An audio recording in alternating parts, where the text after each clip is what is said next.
ओम नमः शिवाय। श्री शिव पुराण अध्याय 5। शिव पुराण के श्रवण की विधि तथा श्रोताओं के पालन करने योग्य नियमों का वर्णन। शौनक जी कहते हैं, महाप्राग व्यास शिष्य सूत जी, आपको नमस्कार है। आप धन्य हैं, शिव भक्तों में श्रेष्ठ हैं। आपके महान गुण वर्णन करने योग्य हैं। अब आप कल्याणमय शिव पुराण के श्रवण की विधि बतलाइए, जिससे सभी श्रोताओं को संपूर्ण उत्तम फल की प्राप्ति हो सके। सूत जी ने कहा, मुने शौनक, अब मैं तुम्हें संपूर्ण फल की प्राप्ति के लिए शिव पुराण के श्रवण की विधि बता रहा हूं।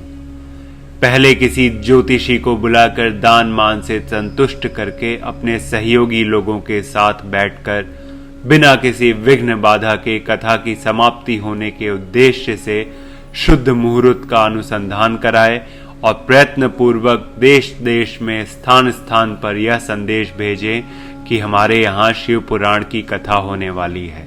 अपने कल्याण की इच्छा रखने वाले लोगों को उसे सुनने के लिए अवश्य पधारना चाहिए। कुछ लोग भगवान श्री हरि की कथा से बहुत दूर पड़ गए हैं। कितने ही स्त्री, शूद्र आदि भगवान शंकर के कथा कीर्तन से वंचित रहते हैं। उन सब को भी सूचना हो जाए, ऐसा प्रबंध करना चाहिए। देश देश में जो भगवान शिव के भक्त हों तथा शिव कथा के कीर्तन और श्रवण के लिए उत्सुक हों, उन सबको आदर पूर्वक बुलाना चाहिए और आए हुए लोगों का सब प्रकार से आदर सत्कार करना चाहिए। शिव मंदिर में, तीर्थ में, वन प्रांत में अथवा घर में शिव पुराण की कथा सुनने के लिए उत्तम स्थान का निर्माण करना चाहिए। केले के खंभों से सुशोभित एक ऊंचा कथा मंडप तैयार कराएं। उसे सब ओर फल पुष्प आदि से तथा सुंदर चंदोवे से अलंकृत करें और चारों ओर ध्वजा पताका लगाकर तरह तरह के सामानों से सजाकर सुंदर शोभा संपन्न बना दें। भगवान शिव के प्रति सब प्रकार से उत्तम भक्ति करनी चाहिए। वही सब तरह से आनंद का विधान करने वाली है। परमात्मा भगवान शंकर के लिए दिव्य आसन का निर्माण करना चाहिए तथा कथावाचक के लिए भी एक ऐसा दिव्य आसन बनाना चाहिए जो उनके लिए सुखद हो सके। मुने, नियम पूर्वक कथा सुनने वाले श्रोताओं के लिए भी यथा योग्य सुंदर स्थानों की व्यवस्था करनी चाहिए। अन्य लोगों के लिए साधारण स्थान ही रखने चाहिए। जिसके मुख से निकली हुई वाणी देहधारियों के लिए कामधेनु के समान अभीष्ट फल देने वाली होती है, उस पुराण वेत्ता विद्वान वक्ता के प्रति तुच्छ बुद्धि कभी नहीं करनी चाहिए। संसार में जन्म तथा गुणों के कारण बहुत से गुरु होते हैं, परंतु उन सब में पुराणों का ज्ञाता विद्वान ही परम गुरु माना गया है। पुराण वेत्ता पवित्र, दक्ष, शांत, ईर्ष्या पर विजय पाने वाला, साधु और दयालु होना चाहिए। ऐसा प्रवचन कुशल विद्वान इस पुण्यमयी कथा को कहे। सूर्योदय से आरंभ करके 3:30 पहर तक उत्तम बुद्धि वाले विद्वान पुरुषों को शिव पुराण की कथा सम्यक रीति से बांचनी चाहिए। मध्याह्न काल में 2 घड़ी तक कथा बंद रखनी चाहिए, जिससे कथा कीर्तन से अवकाश पाकर लोग मल मूत्र का त्याग कर सकें। कथा प्रारंभ के दिन से 1 दिन पहले व्रत ग्रहण करने के लिए वक्ता को शौर करा लेना चाहिए। जिन दिनों कथा हो रही हो, उन दिनों प्रयत्न पूर्वक प्रातः काल का सारा नित्य कर्म संक्षेप में ही कर लेना चाहिए। वक्ता के पास उसकी सहायता के लिए एक दूसरा वैसा ही विद्वान स्थापित करना चाहिए। वह भी सब प्रकार के संशयों को निवृत्त करने में समर्थ और लोगों को समझाने में कुशल हो। कथा में आने वाले विघ्नों की निवृत्ति के लिए गणेश जी का पूजन करें। कथा के स्वामी भगवान शिव की तथा विशेषतः शिव पुराण की पुस्तक की भक्ति भाव से पूजा करें। तत्पश्चात उत्तम बुद्धि वाला श्रोता तन मन से शुद्ध एवं प्रसन्न चित हो आदर पूर्वक शिव पुराण की कथा सुने। जो वक्ता और श्रोता अनेक प्रकार के कर्मों में भटक रहे हों, काम आदि 6 विकारों से युक्त हों, स्त्री में आसक्ति रखते हों और पाखंड पूर्ण बातें कहते हों, वे पुण्य के भागी नहीं होते। जो लौकिक चिंता तथा धन, गृह एवं पुत्र आदि की चिंताओं को छोड़कर कथा में मन लगाए रहते हैं, उन शुद्ध बुद्धि पुरुषों को उत्तम फल की प्राप्ति होती है।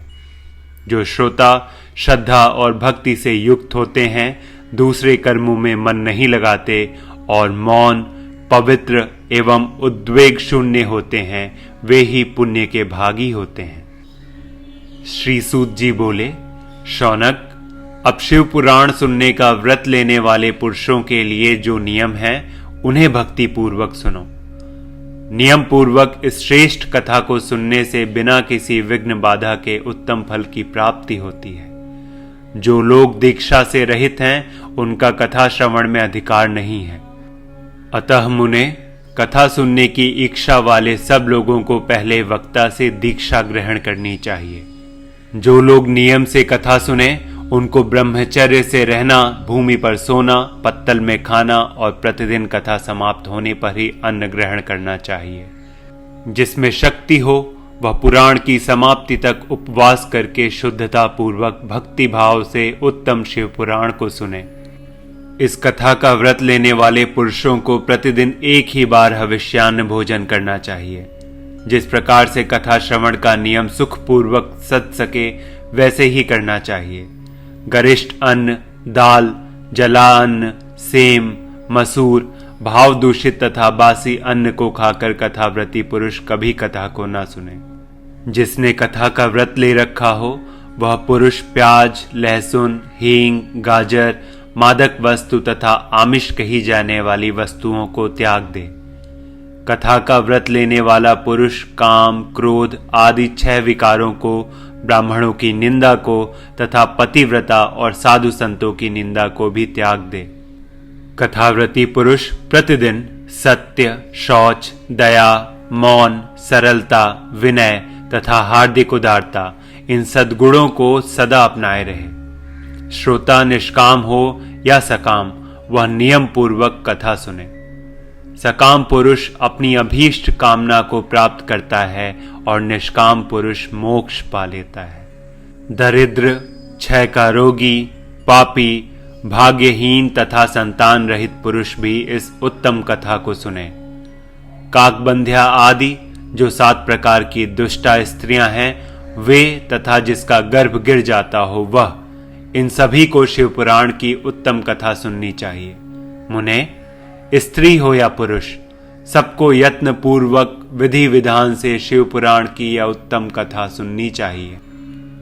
महर्षि, इस तरह शिव पुराण की कथा के पाठ एवं श्रवण संबंधी यज्ञोत्सव की समाप्ति होने पर श्रोताओं को भक्ति एवं प्रयत्न पूर्वक भगवान शिव की पूजा की भांति पुराण पुस्तक की भी पूजा करनी चाहिए। तदनंतर विधि पूर्वक वक्ता का भी पूजन करना आवश्यक है। पुस्तक को आच्छादित करने के लिए नवीन एवं सुंदर बस्ता बनावें और उसे बांधने के लिए दृढ़ एवं दिव्य डोरी लगावें। फिर उसका विधिवत पूजन करें। मुनि श्रेष्ठ, इस प्रकार महान उत्सव के साथ पुस्तक और वक्ता की विधिवत पूजा करके वक्ता की सहायता के लिए स्थापित हुए पंडित का भी उसी के अनुसार धन आदि के द्वारा उससे कुछ ही कम सत्कार करें। वहां आए हुए ब्राह्मणों को अन्न, धन आदि का दान करें। साथ ही गीत, वाद और नृत्य आदि के द्वारा महान उत्सव रचाएं। मुने, यदि श्रोता विरक्त हो तो उसके लिए कथा समाप्ति के दिन विशेष रूप से उस गीत का पाठ करना चाहिए जिसे श्री रामचंद्र जी के प्रति भगवान शिव ने कहा था। यदि श्रोता गृहस्थ हो तो उस बुद्धिमान को उस श्रवण कर्म की शांति के लिए शुद्ध हविष्य के द्वारा होम करना चाहिए। मुने, रुद्र संहिता के प्रत्येक श्लोक द्वारा होम करना उचित है अथवा गायत्री मंत्र से होम करना चाहिए, क्योंकि वास्तव में यह पुराण गायत्रीमय ही है। अथवा शिव पंचाक्षर मूल मंत्र से हवन करना उचित है। होम करने की शक्ति ना हो तो विद्वान पुरुष यथाशक्ति हवनीय हविष्य का ब्राह्मण को दान करे। न्यूनातिरिक्ता रूप दोष की शांति के लिए भक्ति पूर्वक शिव सहस्त्र नाम का पाठ अथवा श्रवण करें। इससे सब कुछ सफल होता है, इसमें संशय नहीं है, क्योंकि तीनों लोकों में उससे बढ़कर कोई वस्तु नहीं है। कथा श्रवण संबंधी व्रत की पूर्णता की सिद्धि के लिए 11 ब्राह्मणों को मधु मिश्रित खीर भोजन कराएं और उन्हें दक्षिणा दें। मुने, यदि शक्ति हो तो 3 तोले सोने का एक सुंदर सिंहासन बनवाएं और उस पर उत्तम अक्षरों में लिखी अथवा लिखाई हुई शिव पुराण की पोथी विधि पूर्वक स्थापित करें। तत्पश्चात पुरुष उसकी आवाहन आदि विविध उपचारों से पूजा करके दक्षिणा चढ़ाए। फिर जितेंद्रिय आचार्य का वस्त्र, आभूषण एवं गंध आदि से पूजन करके दक्षिणा सहित वह पुस्तक उन्हें समर्पित कर दे। उत्तम बुद्धि वाला श्रोता इस प्रकार भगवान शिव के संतोष के लिए पुस्तक का दान करे। शौनक, इस पुराण के उस दान के प्रभाव से भगवान शिव का अनुग्रह पाकर पुरुष भवबंधन से मुक्त हो जाता है। इस तरह विधि विधान का पालन करने पर श्री संपन्न शिव पुराण संपूर्ण फलों को देने वाला तथा भोग और मोक्ष का दाता होता है। मुने, शिव पुराण का वह सारा महात्म्य जो संपूर्ण अभीष्ट को देने वाला है मैंने तुम्हें कह सुनाया। अब और क्या सुनना चाहते हो?